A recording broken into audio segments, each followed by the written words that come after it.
This is the story of the one. As a custodial supervisor at a high school, he knows that during cold and flu season, germs spread fast. It's why he partners with Grainger to stay fully stocked on the products and supplies he needs, from tissues to disinfectants to floor scrubbers. Also that he can help students, staff, and teachers stay healthy and focused. Call 1-800-GRAINGER, click Grainger.com, or just stop by. Grainger, for the ones who get it done. It's KFI AM 640, and you're listening to The Conway Show on demand on the iHeartRadio app. It is The Conway Show. Ding dong. It is Friday. That's a cool deal. Everybody enjoys their Friday. You can get out and enjoy yourself, and you can start your buzz early. You know, get all crazy on Friday night. Friday night used to be the coolest night, you know, when you're a kid, because school lets out and that weekend starts. And Friday afternoon, Friday evening, man, you got the whole world in front of you. You know, you can sleep in on a Saturday, and then you got another Saturday night to enjoy yourself. The worst hour in my life, or at least in the work week and week, was Sunday at 4 o'clock. Sunday at 4 o'clock. Because I knew that, you know, dinner was about to happen. And my mom was about to get us into, school mode. So we'd have to get ready for school. Football was over at 4 o'clock. When I was growing up, football ended at 4 p.m. on a Sunday. It was over. There was no late night game. The 1 o'clock games ended around 4 o'clock. And as soon as that last football game was over, you got into school mode. And it was horrible. But now Friday is awesome. Man, Friday is great. We got a big show. We got a lot going on. We're going to talk about that lithium battery, those stupid things that blew up. Bellio, I believe we have a giveaway tonight, right? We sure do, Woo! Timmy. For Halloween? Yeah, Disneyland or California Adventure tickets. Ah, this is great. When do you want to do it? I was thinking in the 6 o'clock hour. Okay, let's say right after that 6:30 break. I love it. When we come back after the 6:27 break, which we always are pretty late, we'll do that. Yeah, we are always late with the breaks. That's the one thing management's been banging on me since I started here. Yeah, that is true. Yeah, no need to pile on. Well, they have brought that up. They've talked to me about it. I'm like, I can't control him. Love the information, hate the attitude. So, you know what I mean? Yeah. But it's hard to take, to break on time. It's difficult. Why is that? Because it disrupts the flow of the show. You know, in the middle of, doing something and giving out information, all of a sudden, bang, it's over. I think the art of a good tease. Yeah, right? And then you can continue it in the next segment. By the way, what station are you listening to? I know it's not KFI. Are you listening to another radio station? Yeah. Yeah, okay. My favorite podcast. Yeah, Belly is 1 foot out the door here. All right, let's get into the stupid lithium batteries and the cleanup in the San Pedro, Long Beach area. This is affecting a lot of commerce. A lot of trucks in that area, and all of them listen to KFI. All of them. If you're a truck driver, you're a KFI fan. I know that to be true. And I'll tell you how I know that. We were working here one night. I used to work 7 to 10 p.m., and then it was 6 to 10 p.m. But I remember leaving here one night and talking about, we were talking to truckers and about truckers and long haulers and stuff like that. And I went over to Vaughn's. Belly, you know where the Vaughn's is on Pass Avenue? Yeah, that was my Vaughn's. Yeah, so I went over there to grab something, and I couldn't find it there, so I went over to Smart and Final, then I went into Save on Drugs, or what is it called now? CVS. Yes. CVS, and I come out of CVS, and I wasn't looking. I looked the other way, and I was I don't know what happened. I wasn't looking, and I walked into the parking lot, and a truck slammed its brakes on. 18-wheeler, fully packed, fully loaded 18-wheeler, slams its brakes on and misses me by about 3 or 4 feet. And I said to the guy, oh, man, I'm sorry, that's my fault. And he goes, oh, no. He goes, I'm glad I didn't hit. He goes, wait a minute, you on KFI? I said, yeah. He goes, oh, my God. He goes, 10 minutes ago, I was listening to you talk to truck drivers. And I said, yeah, isn't that odd? Wouldn't that have been ironic if 20 minutes ago I was talking about truck drivers and then 20 minutes later you ran over me with one of these trucks? But man, I tell you, Belly, a lot of people listen to KFI. And I imagine a lot of the truck drivers down who have been caught up in this lithium battery nightmare, they listen to KFI. A lot of activity going on around that rig right now. We do have a much better view from Air 7 right now, if we could take that. Now, this truck has not shown any significant flames or smoke for a while now, so fire crews... Then move it on. Let's go. Throw it in the ocean. Let's move on. ...have moved in with a crane and forklifts. They're going to try to transfer the rig onto a flatbed and move it into a nearby empty lot. But fire officials say there are no time guarantees here, that if this movement stirs up those lithium batteries and sparks another fire, there's a good chance they're going to lay that container back down and wait. But at least we are seeing some progress toward reopening this highway. Let's go. Let's go. We are already 27 hours into this LA shutdown. An overturned semi carrying 6 industrial-sized lithium batteries, forcing the closure of a... Not fully charged, 30 to 60% charged are these batteries. Forcing the closure of a stretch of Seaside Avenue, a key roadway for the Port of Los Angeles. Yeah. The Vincent Thomas Bridge unscathed but closed. The hazardous payload now showing hardly any signs of fire, but the fire department is still moving slowly. Oh, you got to move faster. Got to move faster. It's commerce. That's why our freeways are all banged up. You know, if you go to Oregon, Washington, Nevada, Arizona, where they have a lot of heat, a lot of snow, and the conditions, the weather conditions should chew up these roads. They're beautiful. Roads in Arizona, Nevada, Oregon, Washington, they're beautiful. I have a theory on why our roads are so messed up. It's because we have about 75% of all of the supplies that come into this country come through San Pedro and Long Beach. And these trucks, they weigh tons and tons and tons. And they drive over our freeways and they chew them up. That's where we get all these potholes and these freeways that are all banged up. The reason for that is so that we do not create more problems, another bigger hazardous materials spill, or reignite a new thermal runaway on one of the batteries. Lithium batteries can pose... Like I just cut him off. He's like, yeah, we got it. Or reignite a new thermal runaway on one of the batteries. All right. Lithium batteries can pose serious fire dangers, as this drone video of the wreck shows. Yeah, it exploded when that drone guy was hovering over it. That's wild. When damaged, they can be explosive. Their fires can spread quickly, and they release toxic fumes. In this case, fire officials choosing to shut down the road, stay back, and let it burn out, or at least burn down enough where it can be safe enough to move. Yeah, there it goes. So I don't know. Hopefully, the next couple hours they move that off to a parking lot and we can open that up again. But it's been a long, really tough run for truckers in that area. Really, really tough week. You're listening to Tim Conway Jr. on demand from KFI AM 640. All right, Nico Sapphire, is that how you pronounce your last name? Yes, sir. Ding dong with you. And Nico, you are with Cal Lutheran. You go to school Cal Lutheran. Yeah, Cal Lu. And a lot of the kids came in from, I don't know, what class? Radio?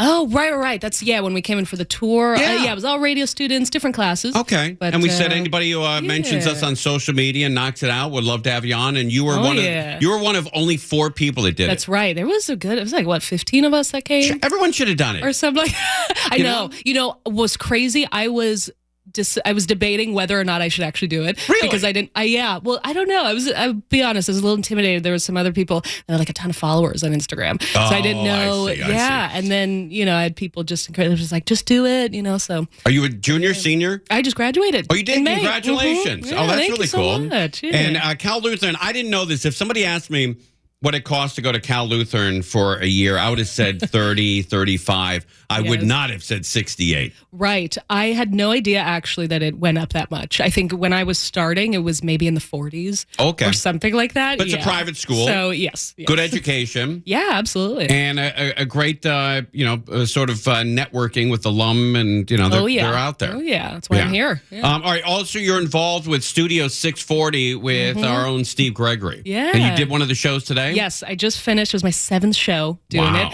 and it's been awesome. You know, it was kind of unexpected when that opportunity popped up, and for a while, you know, initially I wanted to try and explore like the music radio. That's what I would do at the school. I have a podcast and a radio show, so initially I was going in that direction, and then this opportunity popped up. But it works out because, you know, I've always been super involved in the news and politics and what's going on. Oh, that's cool. So that's all what we talk about. What is Studio 640 for people who have not listened yet? Yeah, so Studio 640 is, you know, iHeart's new show, and it's really surrounded around student journalists. So most of the panelists are still enrolled in school. I think I'm the only one that's like totally done with school. What were the topics today? So today it was an all-female panel because there's only 3 women out of like the 11-ish. Sorry.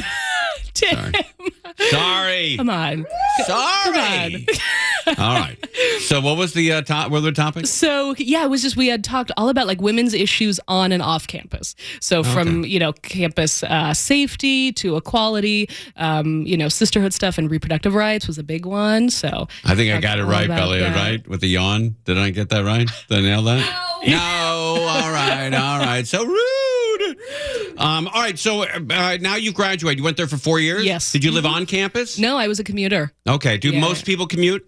I probably like half and half. Like it was definitely a big commuter school. Is there a dorm there? Is there a Greek life? No Greek life. Oh, so yeah. No. But it was cool. I was talking in the show. One of the other girls was also from my school, and we ran a women's magazine, and that was kind of like the closest thing we had to a sorority. Theme going on here. So well, yes, of course, yeah. Pain in the ass. I'm just saying, you know, women's issues, a women's magazine. Where do I fit in? Sorry, Tim. Sorry. So that was like the closest thing that I think our school had to a sorority. It was very much, you know, like a community sisterhood could build that. So that. And what do you want to do now that you're out of school? Oh my gosh. I mean, I'd love to work here, ideally. Okay. You know, I think because I do my own podcast and the radio show, and I'd love to be eventually, like down the line, you know, on-air personality, talk show host, or something like that. So, well, this is a cool place to work. It seems like it. And we do hire women. I know that. That's good. God almighty. Every time you turn around, there's another one of you walking around the halls. That's the best. We make it better, though. That the jury's out. Tim. Still out on that. You know, I don't know. Maybe. But that's you know, where'd you go to high school?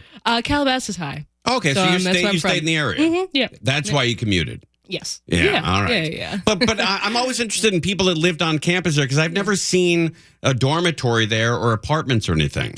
Okay. Yeah. I mean, they're decent. They have different ones like for underclassmen. The ones for upperclassmen are a bit nicer. Okay. And then they do have, I had a lot of friends, like a couple years into college, they had moved they do have these kind of, you know, like little smaller houses. It's kind of like a bigger dorm, and it's on the street, like behind the campus. Right. So that's also affiliated with the school. Are most of the kids into politics? Do they follow what's going on? Oh my gosh. I mean, Because when I was in college, I didn't know. I didn't care. I think it is more now, and we talk a lot about that on the show, and just kind of, you know, different issues that are really important for Gen Z. I think a lot more people my age are more invested. I think especially what's going on now, there's a lot more at stake for us. Sure. And so I think, you know, I'm like, I don't know, some of my friends that here and there, but I think... you know what I've noticed with, and again, Nico's with us, and her last name is Sapphire. A middle name, actually. For people who are interested in that.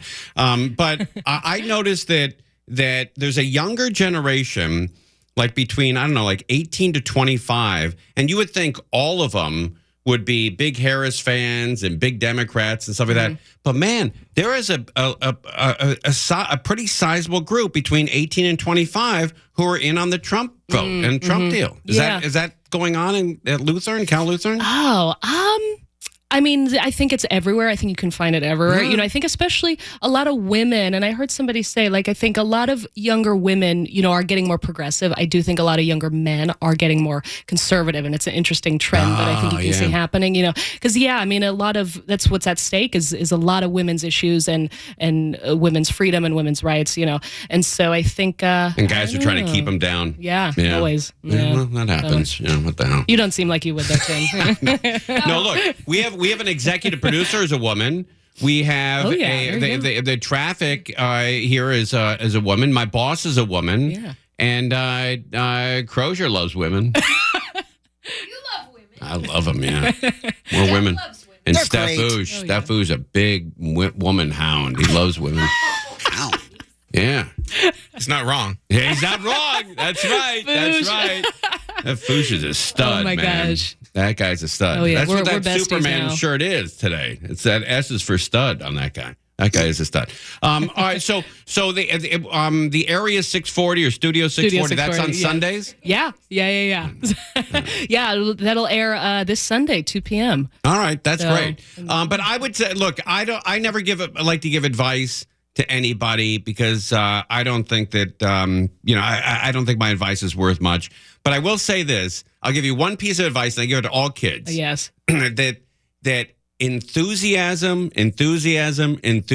No matter what you do, Yeah. the people around here that I am most not attracted to, but I feel like have the most energy and the most to say and the most fun to be around are people who are enthusiastic. Yeah, I love that. Yeah, it really goes a long way. Yeah. And the people around here who are the most enthusiastic, they are also like the magnets of all the energy around here as well. Yeah, so seems like it. enthusiasm. Keep it going. Everybody loves the upbeat, like Bellio used to be really upbeat. And everybody used to She love. still seems pretty upbeat. Whatever. But she used to be really upbeat. But Angel is as well. And Crozier, who would you say are upbeat people around here? Shannon Farron. Tim Cates, I would say. Shannon, Tim Cates. Shannon for sure. I would say also Aaron Benmosh. Yes. Right, and a lot of the Michelle's girls. always a good source of energy. Michelle Cube is another one who's always upbeat. Yep. But really be, I would say enthusiasm, and it goes a long way. You can hide a lot of your imperfections behind enthusiasm. Chris Little. Oh, I'm sorry. Yeah, I don't know about that. But thanks for coming in. How do people get a hold of you social media-wise? Yes, so you can find me at nico.sapphire on Instagram, and go check out my link tree because that's where all my shows are. My podcast, Sapphire Sessions, a radio show, Nico and Anthony Live, and you can also get updates on the podcast on Sapphire Sessions Podcast, also on Instagram. Nice. And of course, check me out on Studio 640. So, Excellent. yeah. I appreciate you coming in. I Thanks wish so you much a for having me, ton Tim. of luck. I hope you make millions of dollars and have a lot of fun. I hope so. That's the goal. All right. Thanks for coming Thanks, in. Tim. All right. There she goes. Nico Sapphire. One of the last kid, I believe, right? From we had invited all the kids in from Cal Lutheran, and we said anybody who puts this up on social media would love to have you back. 4 out of the 20 did it. Odd. And then this is the last of the 4. So our obligation is done. How about that? You're listening to Tim Conway Jr. on demand from KFI AM 640. All right, from Channel 11, KTTV also hosts his own show at 10:30 every Friday night called The Issue Is. Elex Michaelson. How you, bub? Ding dong with you. Ding How are dong you with you, today? buddy. I'm doing excellent, man. I'm doing excellent. I got a quick question for you. I've been wondering this. I've asked it of many journalists, and I get a lot of different answers. You ready? Okay, this never is good, but I'm excited. Let's do it. Here we go. How do you balance between exposing corrupt politicians and getting locked out of access because you're too tough on them? That's a good and tough question. Ultimately, we work for the viewers and the voters, and that's our boss. And so we have to serve them, and you have to be straightforward and hope that viewers will reward that by watching. But don't you run the risk of getting locked out like by a Nancy Pelosi if you keep asking her questions that irritate her, or perhaps Governor Newsom or Donald Trump? I think my approach has always been in the tone of asking the question can make a big difference. You know what I've noticed about you? And I think you do this pretty well. I give you an A+. Whenever you're going to insult a politician, you don't say, I think you're corrupt. You say, people say, or people email me, or people do. Other people say this. What do you think? Right. You take yourself out of it. That's right. You point to critics, You quote other people That's making the right, allegations, right, or that's what do you right. say to people who say this to you? That's correct. But ultimately, like, it's not my role to debate the politician. It's my role to try to let their opinions be known, and then people make up their own mind. So I'm not really trying to be a go-between. I'm not trying to make the story about me. Right. I'm trying to make the story about them, and then people can take it for what they want. But it's tough. I mean, some of it is being very straightforward with people, of saying, look, I know this is a tough question, but here's the answer, or this is being said about you. And for a lot of these people also, if you ask it in the right way, they're appreciative of the ability to clarify what they see as misinformation about them as well. When you take pictures with your mom and dad, do you constantly have to ask them to take off their Trump gear, their MAGA hats? How did you know? Words out there. Words out there. Hey, let me ask you a question about one of your colleagues who passed away today. I thought that Warren Wilson was one of the last real, true, great guys, an original voice here in Los Angeles. I was sad to see him pass away. Yeah, sort of a throwback to a different era of TV news. Somebody who did it right, an era when so many people were watching every day and going out there and getting the facts and telling stories well. And that's a loss for our entire journalism community, and sort of a reminder to those of us still doing it about the way that it should be done. There's lessons that we can learn about the way that he and other folks who came before us did it the right way. I mean, he got a lot of exclusives. He goes back to Charlie Manson. Isn't that wild? I mean, you think about some of the murderers row that they had on that Hal Fishman show of reporters. I mean, that was great. That were there for so many decades. For people out there who are Trump fans, if Trump loses, let me give you a scenario where I think you're going to be a little happier than you were last time. Especially if you live in Southern California, because if you live in Southern California and Trump loses, Southern California is going to have the president of the United States who lives in Southern California, and both very powerful California senators will both be living in Southern California. This is going to be a great time, if all that happens, money-wise. I think there's going to be a lot of money rolling into Southern California if we have two huge senators and the president all living here in Southern California. A lot of federal funds coming in and a lot of money paid out in taxes. That's right. But maybe they can straighten this area out. Maybe they can reduce the crime and help people with rent and help people, get by. Of course, the Trump fans would say they didn't exactly do that when they were the local officials here. So why are they going to do that? I understand that. Officials? But now we've got to make sure that they help us out here. What do you make about UCLA here losing their field? There's a lot of mixed emotion, and UCLA put out a statement yesterday that says, they don't agree with the judge. They think it's outrageous. And then at the end of that statement, they said, oh, yeah, and we also support the troops. Right. I think I first covered that story like 13 years ago when I was at ABC 7 and the effort to do this. I mean, they've been trying to do this for a long time. And if you really look at the old, when this land was given over, it was given over for the troops. Right. It wasn't given over to be a baseball field. That's right. Or there's the Brentwood School is there too. And you think about that, we really don't have a place to put all of these homeless veterans. And there's this massive property right there where you could put people that was literally designed for that, and then they lock it shut, and none of these people can go there. It's outrageous. I feel for UCLA, I do, and I hope that they get a great deal, and those students deserve to be protected and all of that. But, man, there's more that can be done for the troops, and I understand the ruling. I mean, if you just read it, that seems like that's what the law is. I don't know when this country is going to stop crapping on the military. I don't know. Buddy, what's on the big show tonight on The Issue Is? Yeah, we're focused on this big congressional race out of Orange County. Wow. Scott Baugh versus Dave Min. A lot of folks on both sides say this could be the seat that determines control of the House. Wow. It's to replace Katie Porter in the House.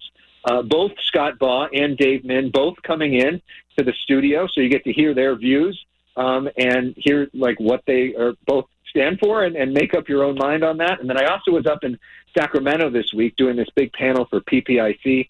So we're with a lot of the top reporters in the state, analyzing what's going on with Newsom, with this gas tax, talking about what you just talked about, Kamala Harris, and what the money that could be coming into California if she wins. Hey, by the way, you have your that are underway. Okay, all right, please.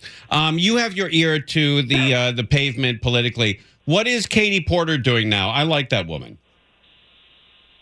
Well, she's still in Congress until January, but she's going to be returning to being a law professor at UCI. Oh, that's cool. She's been living for years at the basically faculty housing there at UCI while she's been on a sabbatical since she did Congress back in 2018. So she's going to go back to that job. And then she told me that she's open to the idea of running for something in the future. Didn't say exactly what that would be. Who knows? Maybe she'll run for governor. We don't know. I like her. But in the meantime, I think she's going to take a breath and go back to what she was doing before. I don't know a lot of politicians personally, but she seems to be a really authentic person and a great mom. Yeah, I mean, her kids really love her a lot, and she's always been very kind to me. That's right. Buddy, I really appreciate you coming on. Go USC. Who are you guys playing this week? We are playing Wisconsin. Oh, that's right. Yes. And tomorrow at 12:30. Are you going? I'm not. I wish I was, but I'll be going soon. Have you gone to any? When's the last time you went to a USC game? I don't know, maybe 20 years ago, maybe 25 years ago. Okay. Not a fan. So they've been good and bad in that time, and you've been gone for all of it. Look, they were getting by on playing really weak teams in the West. Then they joined the Big Ten, and they both have been exposed for not being that great. That's my analysis. It was pretty good last week. I mean, they barely lost to Michigan, the defending champions. That's true. That's true. I'll give them that. I wouldn't say that they were exposed. All right. Okay. All right, buddy. Thanks for coming on. Say hi to your mom and dad. Let's just do college football next week. Okay, I'd be more than happy to do that. More than willing to do that. All right, see you, Bob. All right. Elex Michaelson. Dig dong with that guy. He says he gets more people asking about him on this show than all of his other projects combined. Of course he does. That's cool. That's a good guy, Elex Michaelson. All right, ding dong with that guy. You're listening to Tim Conway Jr. On Demand from KFI AM 640. Hey, this weekend, if you've got nothing going on, or maybe if you do even have something going on, and you want to see some pretty good comedy, Crozier, our own Heather Brooker is going to be at the Icehouse. Yeah, she was telling me about it the other day. I was like, I'm going to try to find some time to get over there. At 6:30 on Saturday, tomorrow. You may remember her from weekends. She does anchors during the week when she's filling in. But she's great. She's very funny. She's going to be at the Icehouse at 6:30. That's a great venue, too. I think they recently, revamped it. Yeah. Oh, she's in the Legendary Room? That's huge. Yeah. That's a big deal. So Bellio's threatening to get out there. Oh. Yeah. 6 She's p.m. very funny. Yeah, she's great. So get on out there. There's a 2-item minimum. You notice how they can't say 2-drink minimum anymore? I noticed that. Yeah, because people plowing into other people driving home. So that's a 2-item. Oh, so you can get, if you get wings and a water. Yes. Wings and a Coke. Yeah, that's right. But it's the Icehouse is great. The Icehouse, a lot of famous people have played the Icehouse. Oh, yeah. It's really a cool deal. So buzz on out there. It's in Pasadena. You're going to enjoy it. And there you go. The Icehouse. Heather Brooker. Right on. Yeah, she's great, man. She is terrific. And then don't forget our Halloween giveaway with Disneyland, the Disneyland Resort, California Adventure, the whole run. We're giving away a 4-pack of 1-day, 1-park tickets to the Disneyland Resort. Wow. Right after 6:30, right after that break. So somebody's going to win that. It might be you. No. Yeah. Me? Well, not you or you. No. But it could be somebody. Oh. Could be somebody listening. It's going to be somebody probably listening right now. And they have no idea. They're sitting in their car right now. They're sort of bummed, that, they're busted out and, they're in traffic and they got nothing going on in their life. Wow, what a picture. Wow. And they have no idea that they're going to have these tickets. Especially Halloween time, Christmas time. Get into holidays, man. Woo. That is the time to go to Disneyland. That's exactly right. All right, pet insurance. Belly, do you have pet insurance? I did, but then it didn't cover anything I needed it to cover. Oh, really? So I dropped it. Oh, okay. Well, what did it run you? Like $30-$40 a month? Yeah, about that. Woo. Is Angel with us tonight? No. Is she on the show still? Yes. She is, okay. She'll be back on Tuesday. Rich Cassone is with us. Right. Hey, Rich. Yeah. Rich, what's happening? Not much. Just looking at traffic. All right. He is on it. Yeah. On it, Guy loves man. traffic. Right there. Yeah. Do you have pets, Rich? I do. I have a small dog. Do you have insurance? I don't have insurance for exactly the same reason. Doesn't cover anything that I need it to cover. Isn't that weird? What does it cover? Like if a guy lost a wheel, they'll give you a cart. Lost a leg, they'll give you a cart to buzz it around in. Belly, what didn't it cover? Teeth cleaning? I think teeth cleaning was one of them. Like the deep cleaning where they put them under. Oh, that's very expensive. It's super expensive. Yeah, we spent $1,200. I didn't know this. We just took them in for teeth cleaning, and they got a bill for $1,200. I said, $1,200? These dogs cost $250 for both of them. And $1,200, but if they pulled teeth. The worst. All right, pet insurance. What's going on with Newsom signs a bill requiring pet insurance, pet insurers, I should say, to provide more transparency because people bought the insurance and they didn't cover anything. Governor Gavin Newsom signed 2 bills to help reform pet insurance and better protect pet owners. According to supporters, SB 1217 strengthens consumer protections and requires more transparency from pet insurers about coverage or premium changes based on the age or geographic location of the pet. Meantime, SB 1233 authorizes a California veterinary medical school to develop a high-quality, high-volume spay and neuter certification program. And the goal of this is to expand access to low or no-cost spay and neuter services. Yeah, I wonder if pets can get life insurance. Can you buy a life insurance policy on your pet? Probably not, because that'll lead to, man, I need some money. Well, yeah, especially like if there is something wrong with them and you don't want to foot the bill to fix them. Yeah, and then you go, I can actually make money if I don't fix my pet. That's right. But even the ASPCA, they're pushing the pet insurance. You can go to their website and click on it and get a quote for you put in the age of your pet, the condition of your pet. And then you get a quote there. Yeah, it doesn't sound like the bills that Newsom signed are going to do anything about the actual cost of the insurance or what it covers. It's just about they have to let you know with enough warning before you get the insurance what it actually covers. They have to be more clear about it. And, I'm with Bellio on that. We looked up for insurance for our pets, and I saw the list of things that they covered. I'm like, we never do that. I mean, it does seem like it does need some reform. You would never buy health insurance for yourself, and then it doesn't cover anything like checkups or if you get sick. I guess theoretically it could affect the cost of the pet insurance if by being more transparent, people are far more less likely to actually purchase it. And the insurance companies go, well, nobody's buying it anymore. Let's actually kind of adjust it to make it a little bit more accessible. Yeah, but they should do that. They should reform it because everybody I know has the exact same reason why they don't buy it. Because it doesn't cover what they need. Yeah. Everybody I know. And a lot more people would buy it if you charged a little more and covered the things that we'd like to see our dogs. Because most people who've had to actually deal with it or think about having to use the insurance if something happens to their pet, they having to sit there and think about, it's a pain in the ass. Should I fork down the money or let the pet go? I'm with you. All right, we're live on KFI AM 640. Conway Show on demand on the iHeartRadio app. Now, you can always hear us live on KFI AM 640, 4 to 7 p.m. Monday through Friday, and anytime on demand on the iHeartRadio app.